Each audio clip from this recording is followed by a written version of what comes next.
নমস্কাৰ সকলোকে স্বাগতম জনাইছো মই অন্য এটা ভিডিঅলৈ। আজি মই একেবাৰে সহজ আৰু সুন্দৰ এটা ৰেচিপি লৈ আহিছো। আহকচোন কিনো বনাইছো জানিবলৈ ভিডিঅ'টো মাজলৈ যাও আৰু সম্পূৰ্ণ জানিবলৈ ভিডিঅ'টো শেষলৈকে চাই থাকিব। এয়া মই সৰু ব্ৰেড লৈছো 5 পিস। ব্ৰেডৰ চাৰিওফালে এনেকৈ কাটি লৈছো। ব্ৰেডৰ পৰা মই লালমোহন বনাম। একেবাৰে সহজ আৰু খাবলৈ একেবাৰে বহুত ভাল লাগে। দোকানতকৈ কোনো গুণে কম নহয়। এনেকৈ ঘৰতে বনাই খাব পাৰে দোকানৰ নিচিনা বহুত ভাল লাগে। এনেকৈ ব্ৰেডৰ চাৰিওফালে কাটি ললো আৰু এতিয়া মই মিক্সিত গ্ৰাইণ্ড কৰি লম।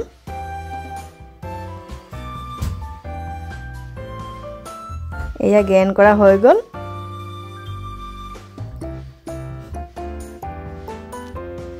ইয়াতে মই 1 চামুচ ঘি দিছো।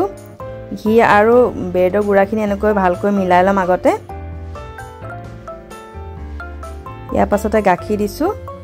গাখীৰখিনি দি ভালকৈ এনেকৈ মিলাম আৰু অকণমান মই বিটৰ ৰস দিছো। বেছি টানকৈ এইখিনি মাৰিব নালাগে, যেনেকৈ আমি আটা মাৰো তেনেকৈ মাৰিব নালাগে। এইখিনি লাহে লাহেকৈ একদম কৰিব লাগে। আৰু মই 1 কাপ চেনি লৈছো আৰু 2 কাপ পানী লৈছো আৰু এটা ইলাচি দিছো। এইখিনি মই এতিয়া চেনি চিৰাপ বনাম গোলাপ জামুনৰ বাবে আৰু অকণমান কেওয়া জল দিছো। এতিয়া এইখিনি মই এনেকৈ সৰু সৰু লাৰু বনাম। ভিতৰত মই এক খিচমিচ ভৰাই দিছো।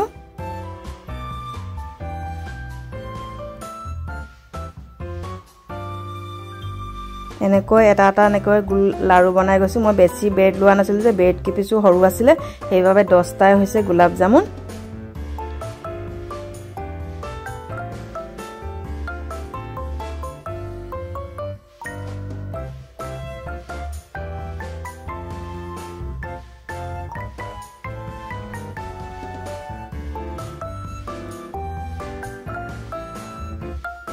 এইখিনি এনেকৈ মই এতিয়া ফ্ৰাই কৰি লম।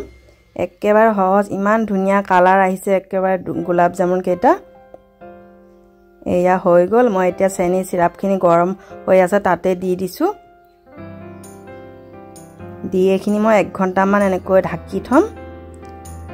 ইয়াৰ পাছতে গোলাপ জামুন ৰেডি হৈ যাব। এয়া ৰেডি হৈ গল গোলাপ জামুন মোৰ। একেবাৰে সহজ, খাবলৈ ইমান ভাল লাগে। ভিডিঅ'টো যদি চাই ভাল লাগিলে এটা লাইক কমেন্ট আৰু শ্বেয়াৰ কৰিব পাৰিব।